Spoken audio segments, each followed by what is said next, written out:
Olá, meu nome é Vinícius Gontijo, eu sou mestre e doutor em Direito Comercial pela UFMG, professor na graduação e pós da PUC-MG, da Milton Campus e no Pretório.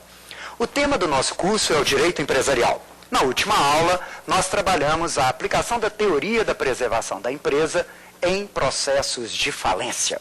Nesta nossa aula, nós vamos trabalhar as hipóteses de terceiros, entendam, sócios, administradores, pessoas diferentes daquelas da sociedade, pagar conta, serem responsáveis por adimplir uma obrigação que caberia à sociedade.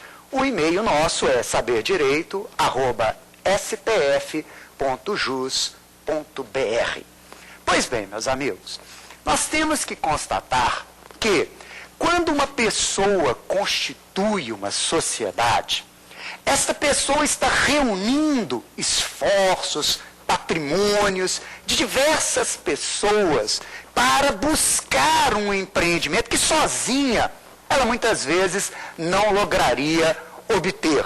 Então, é dentro dessa dinâmica que nasce a sociedade. As sociedades, em regra, elas têm personalidade própria, existência própria, diversa da dos seus sócios, dos seus administradores. Aliás, esta é a regra, a sociedade ter personalidade jurídica própria. É verdade que há casos em tipos societários onde isso não acontece, como, por exemplo, numa sociedade de fato, onde os sócios se reúnem ali verbalmente para constituírem um negócio, sem preocupar em registrá-lo, sem preocupar em maiores cuidados burocráticos. Ou mesmo numa sociedade chamada em conta de participação, ou sociedade em participação. Pois bem, nós temos 3 casos no direito societário em que terceiro, entendam-me, sócio, administrador, conselheiro, vai ser responsável por obrigação que caberia à própria sociedade adimplir com seu patrimônio. Isso, no direito societário, são 3 casos. O primeiro caso decorre da escolha do tipo societário. Vamos ver. O segundo caso consiste na responsabilização por ilícitos praticados por esse terceiro. E o último caso, que consiste na desconsideração da personalidade jurídica. Vamos começar nesses 3 casos, sabendo que um dos casos decorre da vontade do terceiro. É o terceiro quem deliberadamente quer pagar uma conta que caberia à sociedade adimplir. É a primeira hipótese, a escolha do tipo societário. Nós temos quase uma dúzia de tipos societários que as pessoas podem escolher para constituírem.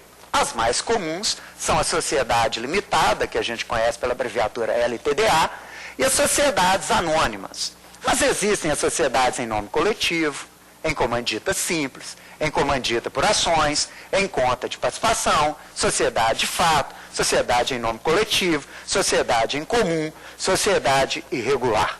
Pois bem, é muito comum, principalmente na área do direito, os colegas se formam e falam, vamos abrir um escritório de advocacia. Então, eles abrem o escritório de advocacia e não formulam um contrato social, não fazem registro, eles agem de fato. Né? É uma coisa observada sem reconhecimento jurídico. Então é muito comum, eu vou juntar com a minha vizinha, ela vai trazer uns produtos que ela compra lá no Paraguai, lá em Miami, nós duas vamos nos juntar, vamos fazer aqui em casa uma vendinha para vender. Estão constituindo uma sociedade de fato. Pois bem, quando você escolhe um tipo societário, você está escolhendo basicamente 2 coisas. O que diferencia uma SA de uma LTDA, de uma em nome coletivo, de uma de fato? Juridicamente, as sociedades se diferenciam umas das outras basicamente por 2 fundamentos, que são a fração em que eu vou dividir o seu capital, ora cotas, ora ação, e a responsabilidade dos sócios. se responde com limitação, sem limitação, pelas dívidas que a sociedade venha a contrair. Então, quando você escolhe um tipo societário, você está escolhendo. Nós vamos dividir o capital em cotas ou em ações. Nós vamos responder todos sem limitação, alguns sem limitação, nenhum sem limitação. Então, como decorrência da escolha do tipo societário, se eu escolho um dos tipos societários em que haja sócio de responsabilidade ilimitada, a consequência direta é que estes sócios de responsabilidade limitada, que são terceiros, porque o sócio não se confunde com a sociedade, será obrigado a adimplir com seu patrimônio pessoal as dívidas da sociedade. Então, é um ato volitivo. É o terceiro quem, escolhendo o tipo societário, escolheu um tipo em que todos, alguns, responderão sem limitação. Então, quando você escolhe uma sociedade fato, você que está aí me assistindo, estou pensando em montar uma empresa junto com o meu cunhado, a gente é muito amigo, nós vamos abrir um bar, não sei mais o quê, como nós estamos no início, eu não sei se eu vou registrá-lo, se eu não vou registrá-lo. Você está escolhendo um tipo societário, chamado sociedade fato. Não, nós vamos fazer o contrato, só não vamos registrá-lo. Você está escolhendo um outro tipo societário, chamado em comum.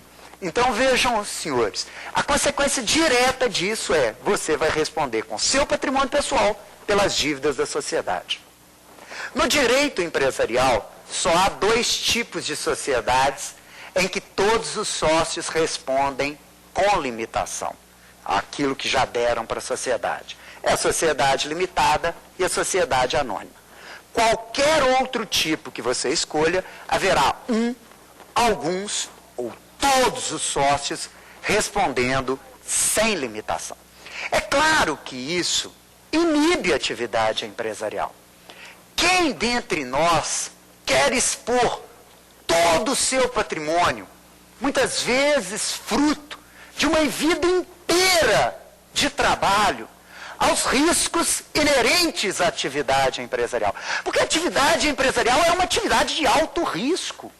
Porque tem questões fiscais, tem questões trabalhistas, tem questões com fornecedores, tem questões com acidentes naturais. Então, nós temos uma gama de riscos que impedem, muitas vezes, as pessoas de atuarem empresarialmente. As pessoas têm medo de montar um negócio. Porque a tributação é árida no Brasil. As implicações trabalhistas de altíssimo risco.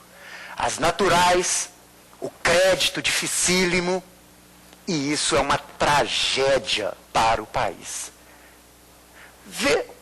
Vejam, os senhores, o seguinte.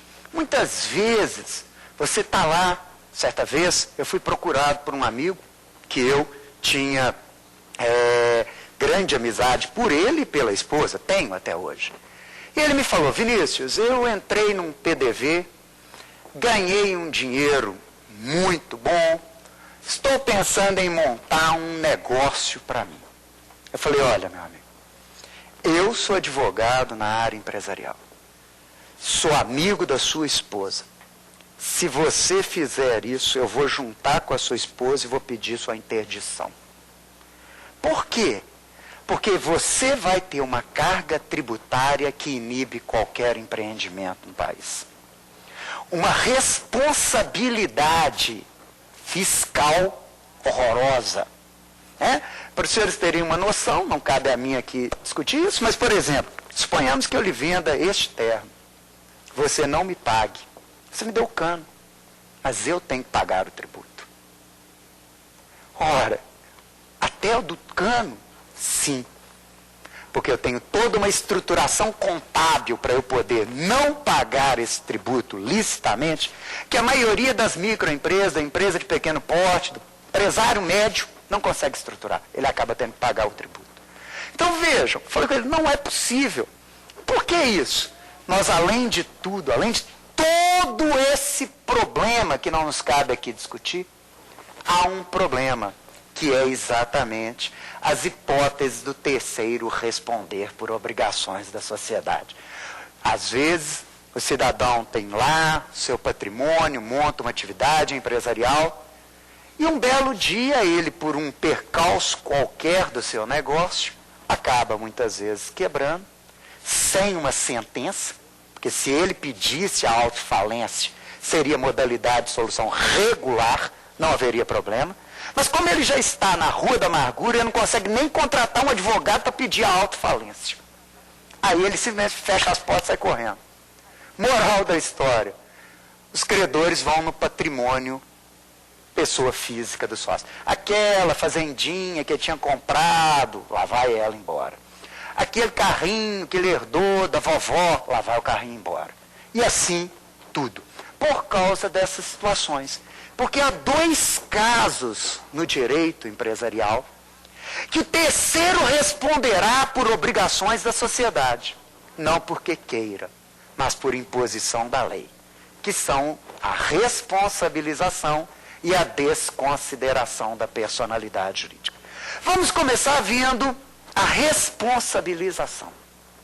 A responsabilização de que estamos a tratar aqui é a responsabilização civil, aquiliana, né, extracontratual, ou mesmo a responsabilização contratual. Ora, as pessoas atuam em órgãos sociais. A relação entre o Estado e as sociedades empresárias é de tal ordem umbilical que quando a gente vê uma sociedade, a gente vê nitidamente um Estado democrático de direito. Sim, as sociedades que carregam tudo. Basta a gente lembrar que antigamente, olha que loucura, uma SA era uma concessão pública. Sim. Por quê? Porque elas podiam declarar guerra, celebrar paz. A gente sabe. Quem invadiu o Nordeste brasileiro nunca foi a Holanda. Foi a Companhia das Índias Ocidentais, que decretou guerra ao rei de Portugal e depois celebrou paz. Então, quando eu vejo a administração de uma sociedade, eu vejo o Estado democrático de direito. Eu tenho o poder legislativo nas sociedades representado pela Assembleia ou reunião de sócios. Eu tenho o poder executivo nas sociedades representadas pelos administradores, pela diretoria, conselho de administração em SA, as outras, os administradores. Por isso que a gente fala, os executivos de tal empresa. Por quê? Porque eles compõem o poder executivo da sociedade. Eu tenho o conselho fiscal, que faz às vezes do poder judiciário, mas na realidade mais que um poder judiciário é um grande tribunal de contas. Pois bem, nesses órgãos há pessoas atuando. E essas pessoas, ordinariamente, não respondem pelos seus atos. Como um deputado não responde pelas deliberações da Assembleia. Ou o prefeito, quando assina um contrato, ele não vincula a si, ele vincula ao município. O administrador de uma sociedade empresária, idem. Quando ele assina um contrato, ele não vincula a si, ele vincula a sociedade. Pois bem, então quando a pessoa está praticando um ato, ela pode ser responsabilizada, se neste ato proceder de maneira ilícita. E como já dizia Caio Mário da Silva Pereira, no seu genial da responsabilidade civil da editora Forense, para a responsabilização 3 coisas são necessárias. Ação ou omissão voluntária, entendida a voluntariedade como elemento subjetivo, dolo ou culpa. Ação ou omissão voluntária, quer dizer, eu tenho que perquirir. Claro, quem responde por culpa, com muito mais razão, vai responder se agir dolosamente. Então, se eu dolo, culpa, o elemento subjetivo. Segundo requisito, o eventus damini, o dano. Para haver uma responsabilização, é necessário um dano. E, claro, se não houver dano, nada há para ser ressarcido. Suponhamos, Priscila, que eu saindo daqui, aborroasse o seu veículo. A gente olhasse, não causei dano nenhum. Nada, pode levar lá no carbono 14, está perfeito. Ora, eu no máximo lhe devo desculpas, por uma questão de gentileza, mas eu nada tenho para lhe pagar. E o terceiro é o nexo de causalidade. Porque se há dano, nem todo dano é ressarcível. É necessário que tenha havido dano porque houve a ação ou omissão voluntária.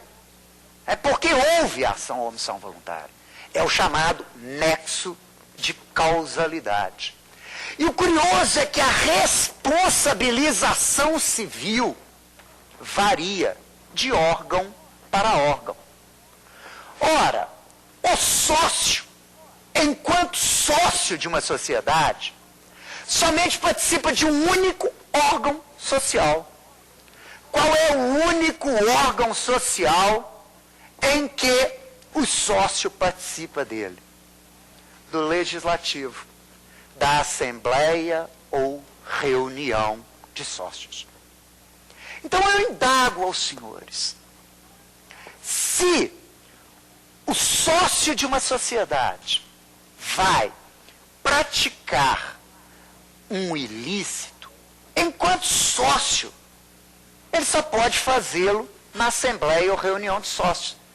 Mas a assembleia ou reunião assina contratos, assina distratos, emite títulos de crédito? Não. O que faz a assembleia ou reunião?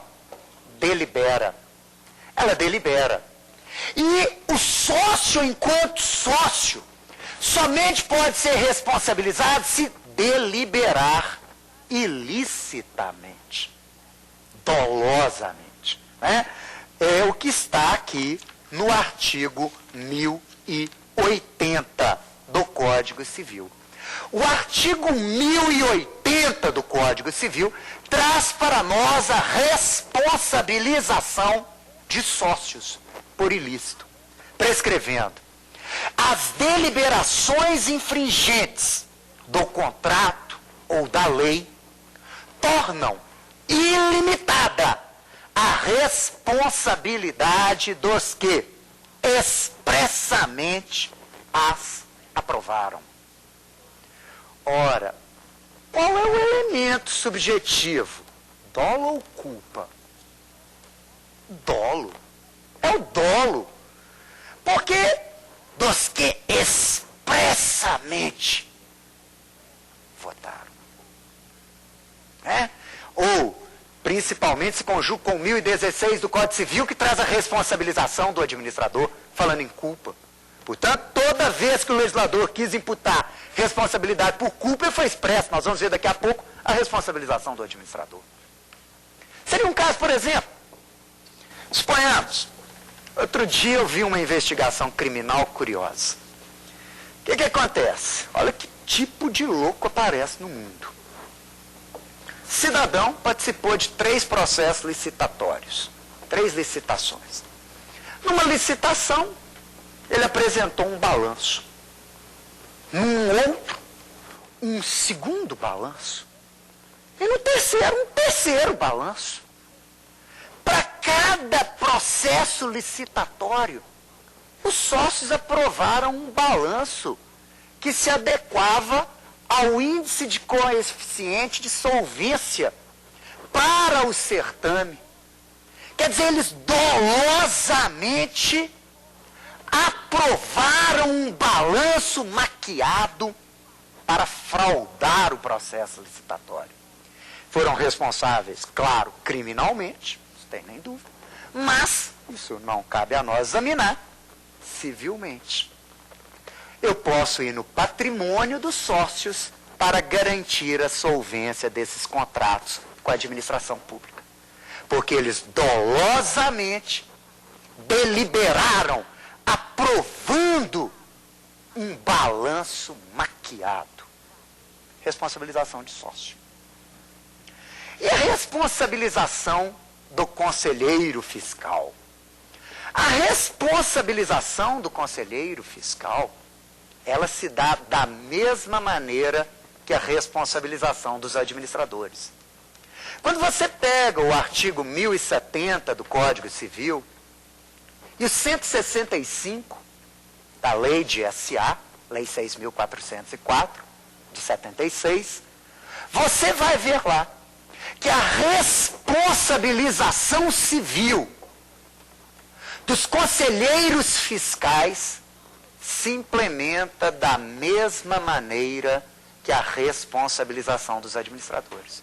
Claro, o Conselho Fiscal é um órgão destinado a examinar e dar parecer nas contas dos administradores, velando pela legalidade dos administradores, denunciando a Assembleia Geral de Sócios, a reunião de sócios, os ilícitos praticados pelos administradores. Por isso que é um grande tribunal de contas. Como muito bem diz Jorge Lobo, no seu excelente livro Sociedade Limitada, volume 1 da editora Forense, o Jorge Lobo fala: o Conselho Fiscal é o órgão que vela pela regularidade dos atos dos administradores. Pois bem, se eles não velarem adequadamente, responderão da mesma maneira. E para a gente entender a principal, aquela que eu quero que os senhores tomem, a responsabilização dos administradores. Ora, meus amigos, o administrador, ele é mandatário. É o artigo 1011, parágrafo 2º do Código Civil. Qual é a natureza jurídica da relação entabulada entre a sociedade e os seus administradores? Mandato. O administrador não é empresário, ele é um mandatário, um procurador. É o artigo 1011, parágrafo 2º do Código Civil. E claro, o administrador não é pessoalmente responsável pelas obrigações que contraiam em nome da sociedade. Esses administradores nunca. É o que está no artigo 47 do Código Civil Brasileiro. Artigo 47. Obrigam a pessoa jurídica os atos dos administradores exercidos nos limites de seus poderes definidos no ato constitutivo. Claro, ele é mandatário. Suponhamos que eu, procurador, advogado, faça em nome do meu constituinte, do meu cliente, um acordo judicial, homologado judicialmente. Quem tem que cumprir esse acordo? Eu ou o meu cliente? Óbvio, o meu cliente, eu sou mandatário. Quando o administrador assina, ele não vincula a si, ele vincula a sociedade. Mas pode ser que ele venha a praticar um ilícito. É o 1016 do Código Civil. O artigo 1016 do Código Civil, ele traz para nós a responsabilização dos administradores, prescrevendo o seguinte: os administradores respondem solidariamente perante a sociedade e o terceiro prejudicado por culpa no desempenho de sua atividade. Então, quando a gente conjuga isso que está no artigo 1016 do Código Civil com o artigo 47, a gente propõe uma frase que bem norteia toda a relação entabulada entre o sócio, entre o administrador e a sociedade. A seguinte frase: o administrador não é pessoalmente responsável pelas obrigações que contraia em nome da sociedade. Porém, responderá perante a sociedade e o terceiro prejudicado quando agir ou se omitir ilícita e culposamente. Esta é a frase que amarra a responsabilização dos administradores de sociedades empresárias. E aqui, as pessoas começam a trocar mãos pelos pés. Começam a confundir responsabilização com desconsideração da personalidade jurídica. Quantas vezes a gente vê um equívoco horroroso em decisões judiciais? O juiz desconsidera a personalidade jurídica da sociedade e condena fulano, cicrano, beltrano e a própria sociedade. Pronto. Não desconsiderou coisa nenhuma. Tanto não desconsiderou que condenou a própria sociedade. Se ele houvesse desconsiderado a personalidade jurídica, ele teria como condenar a sociedade?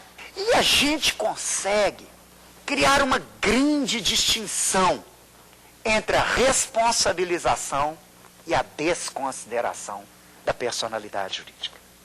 Porque a desconsideração da personalidade jurídica é ineficácia da pessoa jurídica. Não. A pessoa jurídica não é anulada, não é nulificada, não é inexistente. Ela é ineficaz. Quando um juiz desconsidera a personalidade jurídica, o juiz estará decretando a ineficácia da personalidade jurídica, claro, como toda ineficácia nos limites de um caso concreto.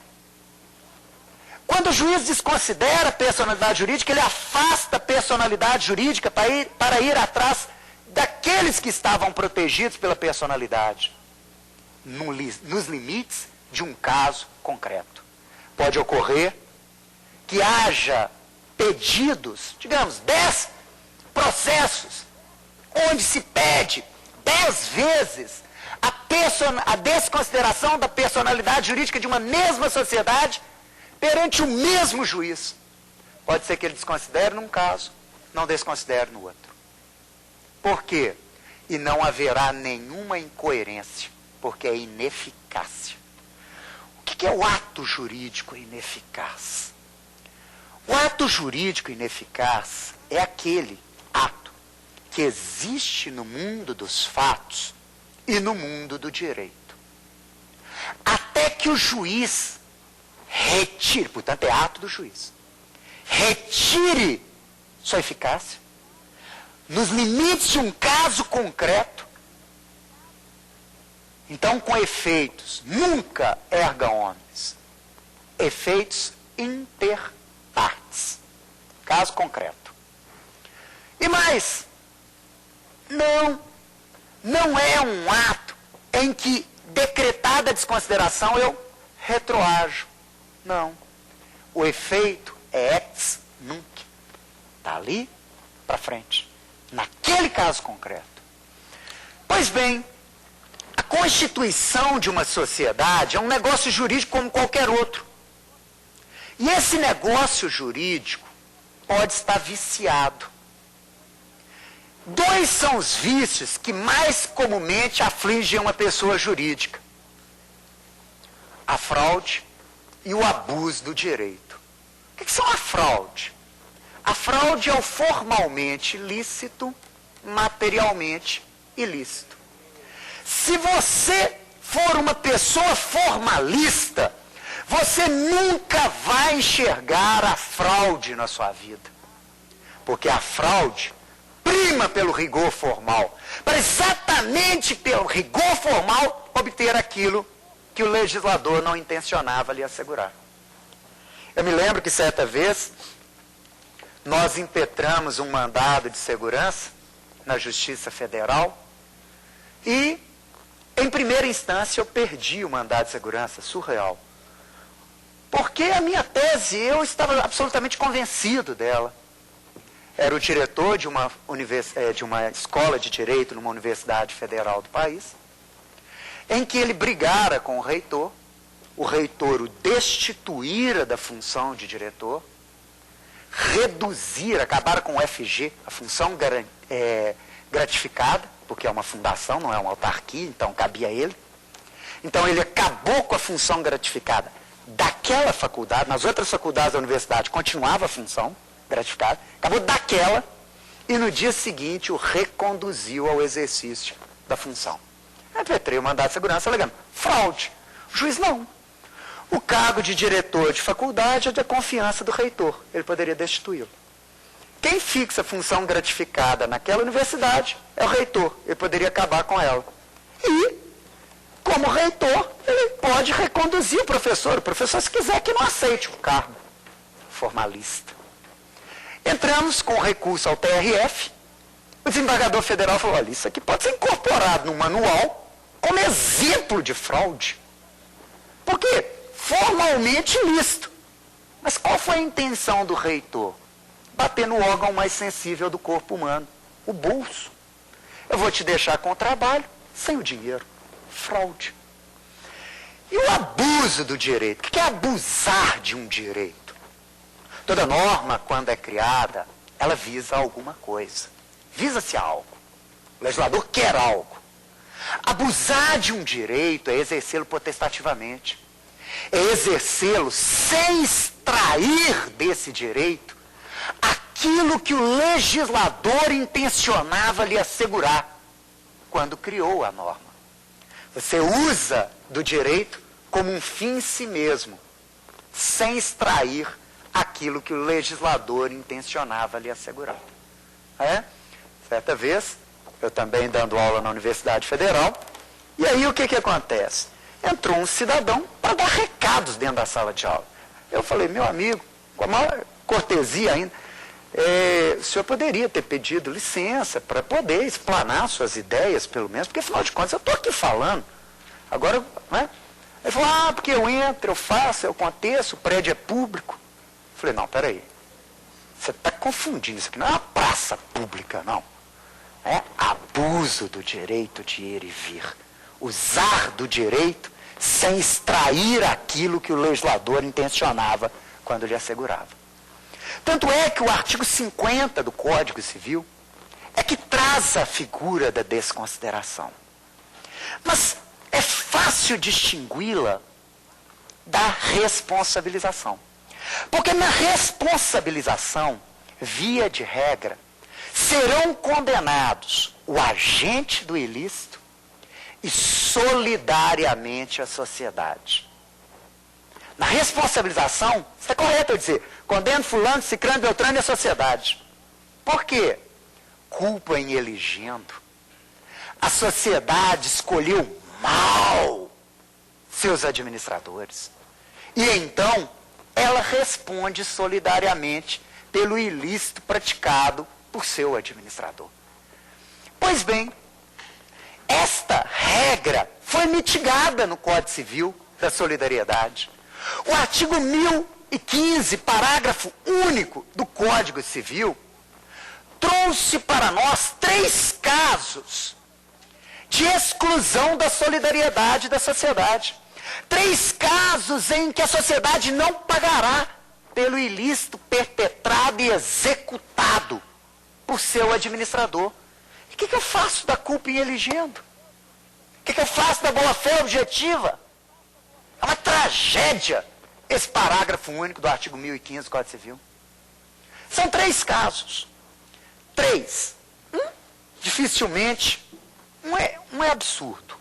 O outro não tem como se implementar na prática. E o terceiro, com todo respeito, pode ser incorporado no picadeiro do anedotário jurídico nacional. É uma piada circense. Com todo respeito à lei brasileira. Mas vejam, senhores, o que temos aqui. O excesso por parte dos administradores somente pode ser oposto a terceiros se ocorrer pelo menos uma das seguintes hipóteses. Então a sociedade vai dizer, eu não pago a conta, vai cobrar do meu administrador, sozinho. E se o administrador não tiver dinheiro, você não recebe.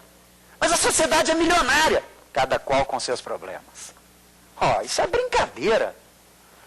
Primeiro caso, se a limitação de poderes estiver inscrita ou averbada no registro próprio da sociedade. Então, se a sociedade fez o contrato social, no contrato social se proibiu a prática de um determinado ato. Por exemplo, o administrador não poderá, em nome da sociedade, prestar aval. Neste caso, estando o documento registrado, se o administrador, em nome da sociedade, avalizar, a sociedade não paga o aval. Olha que loucura. Quer dizer, então, que toda vez que eu negociar com uma sociedade, eu vou ter que pedir o contrato social e todas as alterações subsequentes. Porque pode ser que haja proibição, não houve a consolidação do contrato e no meio ali se proibiu. Isso é um absurdo. O que eu faço da boa-fé objetiva?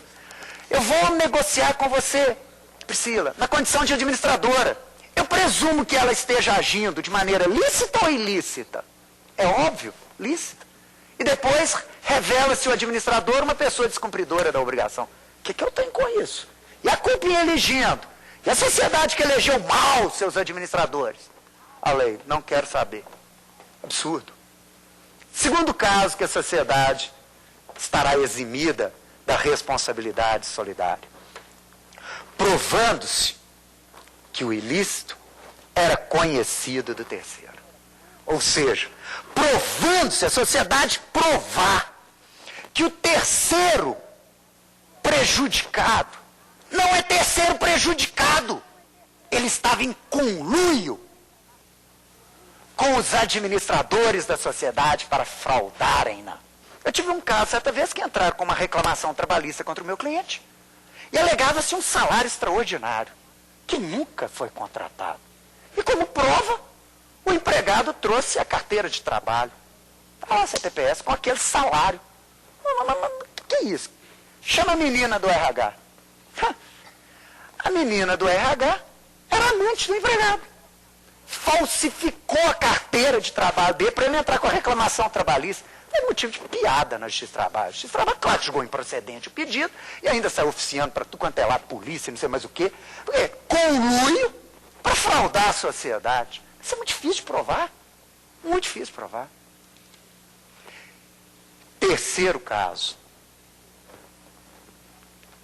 Tratando-se de operação evidentemente estranha aos negócios da sociedade.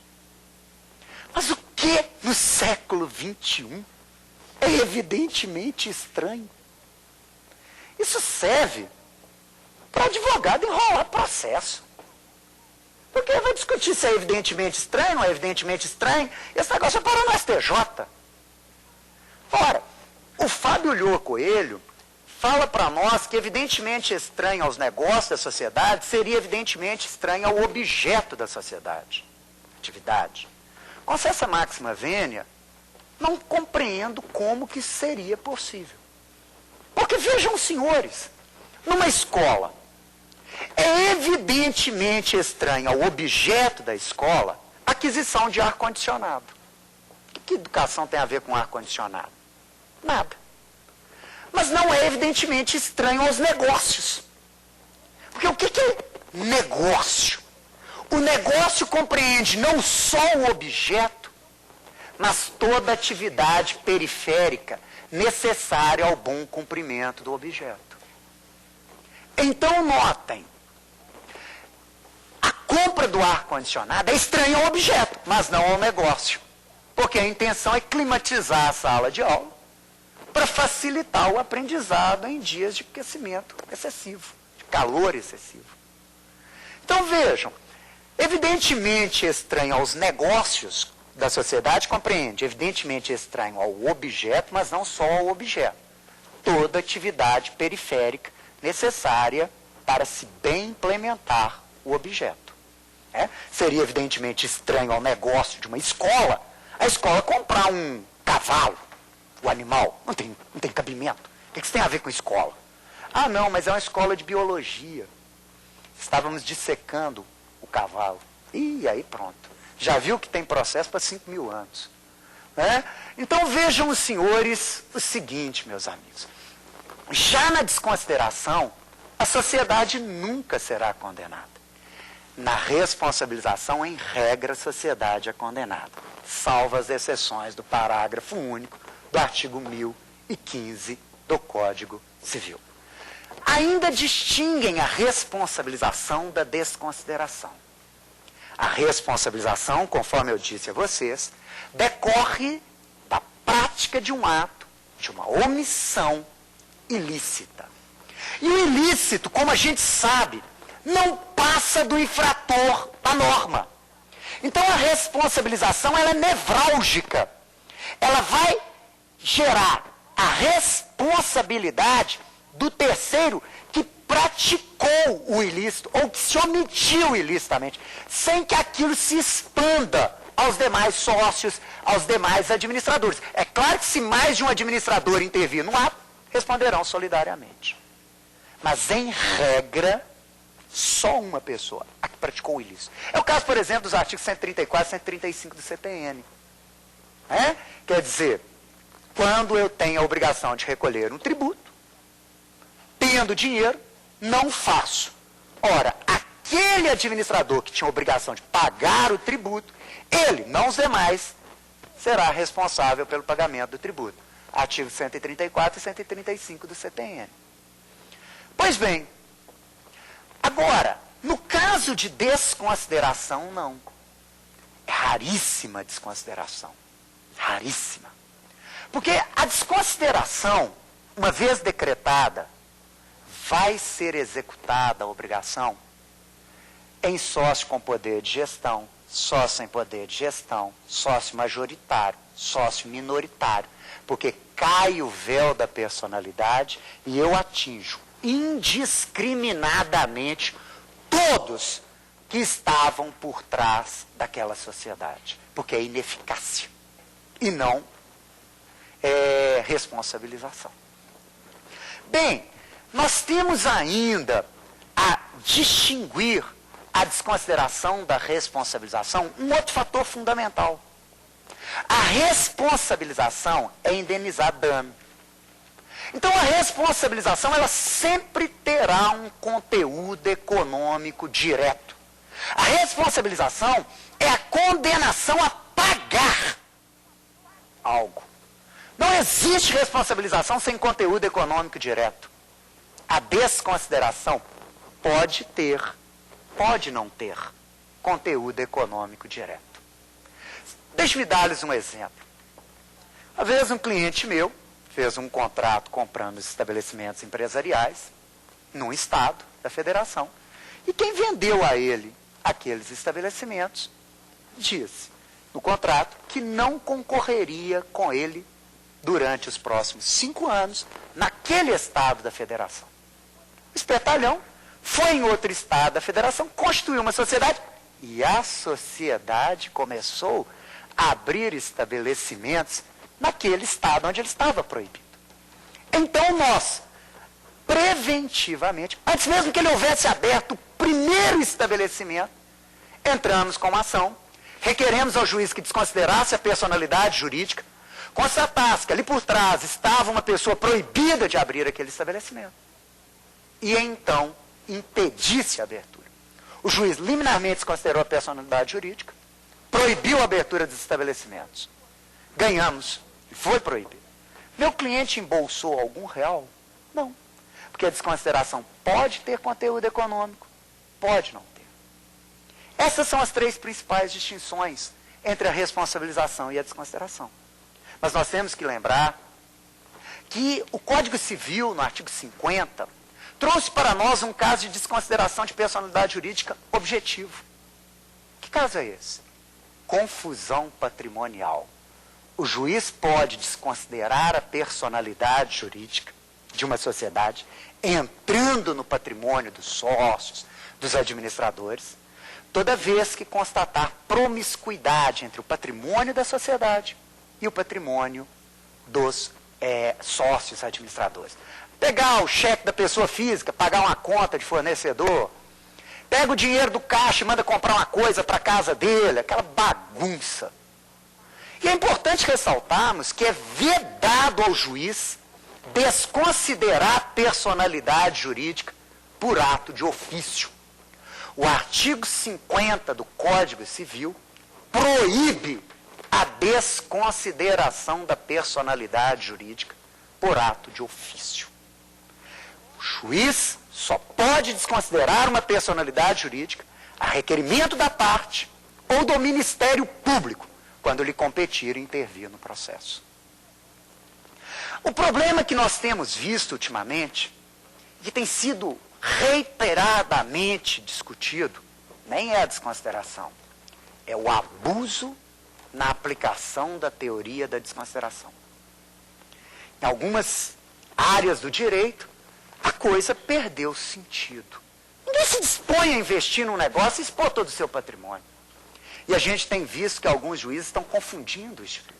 Porque a desconsideração ela existe para a proteção da personalidade jurídica, para que ela não seja usada indevidamente. E não para garantir solvência e obrigação de credor.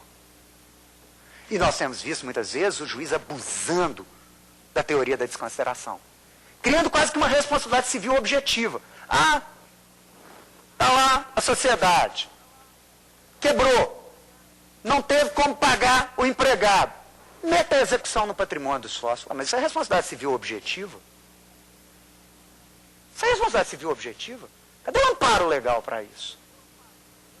Inclusive, eu estou no STJ, ganhei recentemente uma liminar interessante, num conflito de competência envolvendo isso, porque houve uma desconsideração de uma personalidade jurídica, uma falência, e a Justiça do Trabalho, então, começou a executar os bens patrimoniais do sócio da sociedade falida. Eu falei, não, é incompetente para isso, porque a competência é lá da Justiça Estadual. E nós obtivemos a liminar simplesmente argumentando algo que é fundamental, que passa desapercebido a muitas pessoas. Notem os senhores, meus amigos, que a gente tem o artigo 52 do Código Civil, que prescreve o seguinte: aplica-se às pessoas jurídicas, no que couber, a proteção dos direitos da personalidade. Tanto assim o é que é sumulado pelo STJ, a súmula 227. A súmula 227 do STJ prescreve a possibilidade de indenização por danos morais à pessoa jurídica. Atributo da personalidade, moral. Porque pessoas jurídicas não têm moral na acepção. Então, o que acontece?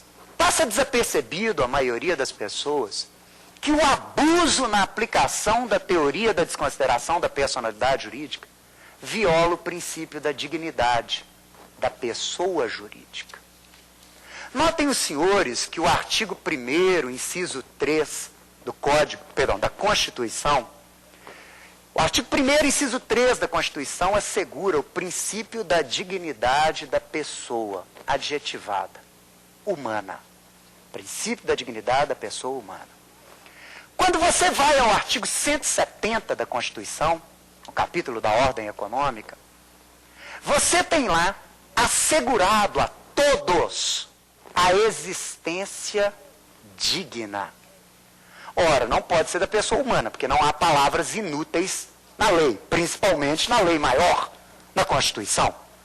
Se a dignidade da pessoa humana já está assegurada no inciso 3 do artigo 1º, quando o 170, que está na ordem econômica, assegura a todos o princípio da dignidade, só pode ser a dignidade de quem? Porque ou é a pessoa é humana, ou ela é jurídica. Não existe outra. Então, a todos só pode ser quem? A pessoa jurídica. Então, a pessoa jurídica tem uma existência digna.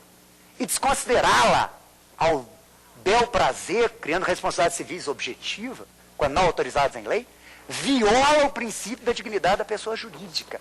Mormente, se a gente lembrar que o inciso 9 deste mesmo artigo 170 da Constituição assegura às microempresas e empresas de pequeno porte tratamento simplificado e diferenciado. Ora, o artigo 170 fala de empresa. Eu interpreto o inciso vinculado ao CAPT. Se o CAPT assegurou a todos a existência digna, só pode ser de quem? Das pessoas jurídicas. Tanto é que no inciso já vai falar de empresário, microempresário, empresário de pequeno porte, já passa para o direito empresarial. Então, nós temos que constatar que a desconsideração da personalidade jurídica não é uma coisa comezinha, não consigo cobrar dela, vou no patrimônio dos sócios. Não, de jeito nenhum. Há técnica. E ela se faz em prol da própria pessoa jurídica.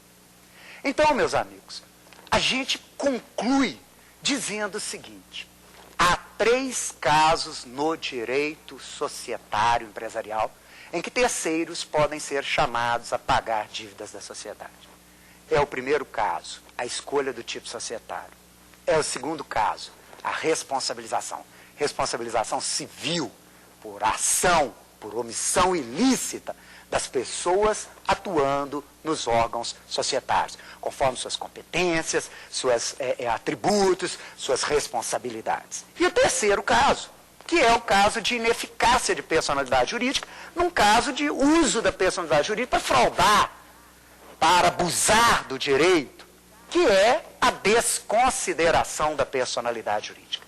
Mas a desconsideração da personalidade jurídica não é coisa de maníaco persecutório, no ato da pessoa jurídica, no patrimônio de terceiros, negando vigência a todo sistema que cria personalidade jurídica, seu patrimônio, limitação de responsabilidade. E mais, negando vigência à própria Constituição Federal. Porque não só a pessoa humana tem direito a uma existência digna, mas também a pessoa jurídica. E a desconsideração existe exatamente para assegurar a implementação da dignidade da pessoa jurídica. Que toda vez que a pessoa jurídica for usada de maneira fraudulenta, abusiva, ilícita, na tutela da pessoa jurídica, eu desconsidero para cobrar de terceiros a dívida que recairia, muitas vezes, na própria pessoa jurídica que pode ser solvente.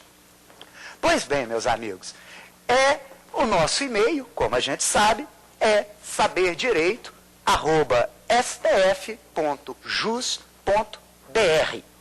Na próxima aula, nós vamos verificar e estudar as hipóteses de se excluir um sócio em uma sociedade limitada, naquelas questões que envolvem litígios entre sócios. Até lá, a gente se vê. Muito obrigado.